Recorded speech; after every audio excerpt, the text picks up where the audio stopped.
Good evening, ladies and gentlemen. This is Kazuri Alameen, still breathing, still excited, still very, very grateful. One of the many groups that I do a group called Do You Have Healthy Boundaries?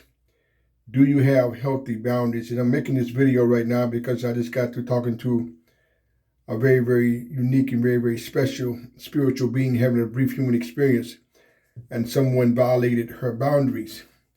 And if you're not conscious, ladies and gentlemen, people will violate your boundaries, and that's not good. The definition for boundaries is limits that you set for yourself. Let me say this again. The definition for boundaries is limits that you set for yourself.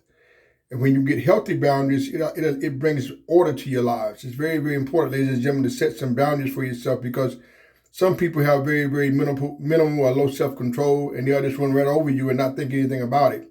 So once again, boundaries are limits that you set for yourself. I didn't say anybody else. Limits that you set for yourself. And of course, in my groups, I get into greater detail. I'm going to share a nugget with y'all right now. I can't give you the whole chicken, but I want you to think about these things I'm getting ready to say. One of the things that puts us in a position sometimes where we struggle with healthy boundaries is because we become very codependent. And when your discipline is fragile, your self-esteem is fragile, codependency raises its ugly head.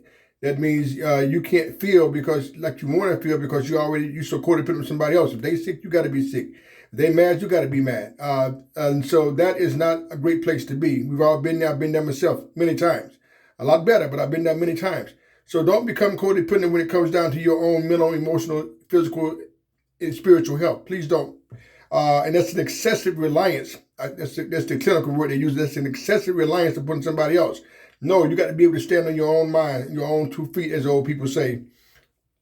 Also, ladies and gentlemen, when you're setting healthy boundaries for yourself, it allows you to be able to grow, G-R-O-W, to grow into other levels of intimacy. Intimacy is a closeness. You want to be close to yourself first before you can be intimate with anybody else.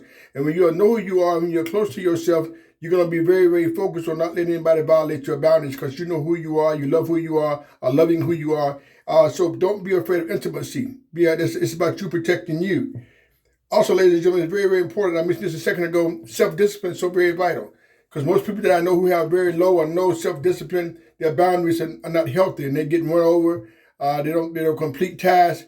They're angry or sad, upset all the time. So it's important to be able to birth. I like to use the word birth through some self-discipline. That means self-control. As you are growing and setting your boundaries for yourself, ladies and gentlemen, please hear me. There are times as you're setting boundaries or not setting boundaries, you're gonna have to cry. And there are times you're gonna have to laugh. And so life brings us both. So whatever manifests itself upon you, don't feel bad about it. Once again, there are times you're gonna have to cry. There are times you're gonna have to laugh. It's totally okay. I remember when I was really working on this in my own human development, I had to set a boundary one time. It was very uncomfortable for me because I knew this person very well. At least I thought I did, and I had to tell this person no. And so I was all tore up inside. I told this person no. But as I got better and I got stronger and I got to feel better about me, I was able to set those boundaries. I still set these boundaries today, and I don't have any kind of bad vibes or any fragile vibrations. When I say yes, I mean yes. And when I say no, I mean no. It's a process, okay? So be okay with laughing and crying when you got to set boundaries for yourself. Let me ask you a question. What was the last boundary that you set for yourself? What was the last boundary that you set for yourself? Once again, ladies and gentlemen, key word is that you said, not he said or she said or your children said or your spouse said or your job said. Now, what was the last boundary that you set for yourself? And let me add a little bit more here that you felt good about. What was the last boundary that you set for yourself that you felt good about?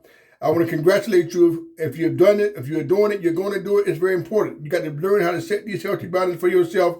And when you make that decision, don't let the decision make you. Whatever you say, stick with it. Stick with it. It's totally okay.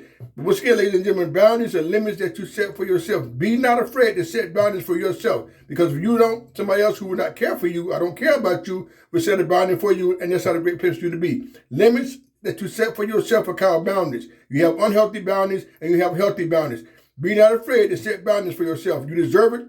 You deserve it, ladies and gentlemen. Nobody's better than you. Set boundaries for yourself. Whatever decision you make, whatever limit that you set, stay with it. It's yours, personally, privately, productively. Set boundaries for yourself. It's very, very important to be successful in this universe. Be willing to set boundaries for your own self. Peace and blessings.